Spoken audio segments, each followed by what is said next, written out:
ہر انسان کی خواہش ہوتی ہے کہ وہ زیادہ سے زیادہ پیسہ کمائے تاکہ اس سے وہ اپنے لیے آرام و آسائش خرید سکے، لیکن آج ہم جس خاتون کی بات کرنے جا رہے ہیں اس نے پیسہ صرف اس لیے کمایا کیونکہ وہ دولت کو اپنے قبضے میں رکھنا چاہتی تھی۔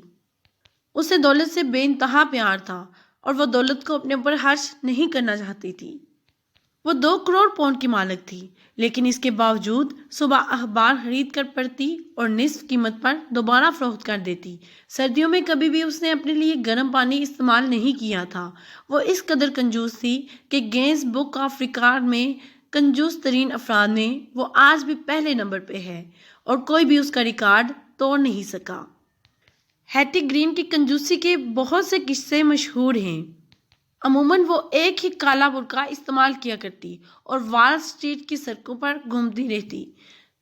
اس کا لباس اس قدر بوسیدہ ہوتا تھا کہ کوئی بھی اندازہ نہیں کر سکتا تھا کہ وہ امریکہ کی امیر ترین خاتون ہے۔ وہ ایک لباس کو اتنے سال اور تب تک استعمال کرتی جب تک وہ پھٹا پرانا اور بوسیدہ ہو کر الگ نہ ہو جاتا۔ اسی نسبت سے اس کو دی وچ آف وال اسٹریٹ بھی کہا جاتا ہے۔ آج بھی اگر کوئی کنجوس ہو تو اسے ہیٹی کا نام دیا جاتا ہے۔ ایک دفعہ ہیٹی گرین نے اپنے کچھ دوستوں کو ایک دعوت پر مدعو کیا۔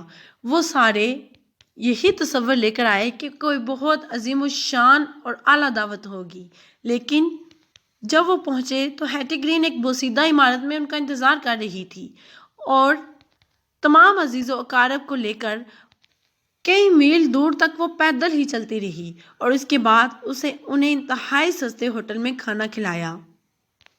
ہیٹی گرین دستخط کرنے سے ہمیشہ گھبراتی تھی۔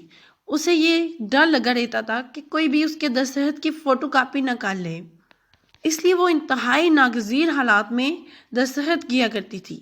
اسے جو بھی خط موصول ہوتے تھے وہ کاغذ بچانے کی غرض سے انہی خطوط کے پیچھے جواب لکھ کر بھیج دیا کرتی تھی۔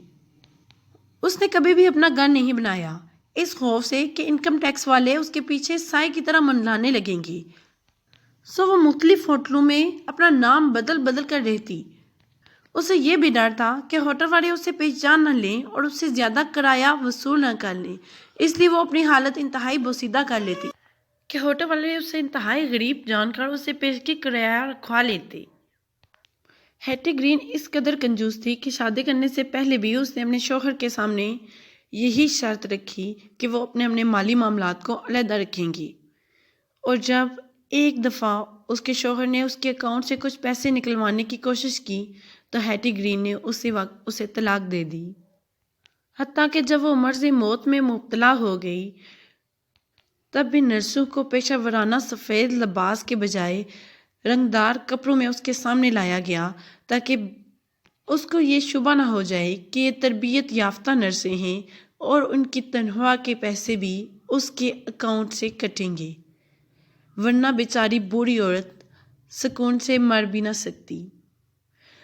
اگر شیکسپیئر اس وقت زندہ ہوتا تو وہ کمزوری تمہارا نام عورت ہے کے بجائے کہتا کنجوسی تمہارا نام ہیٹی ہے۔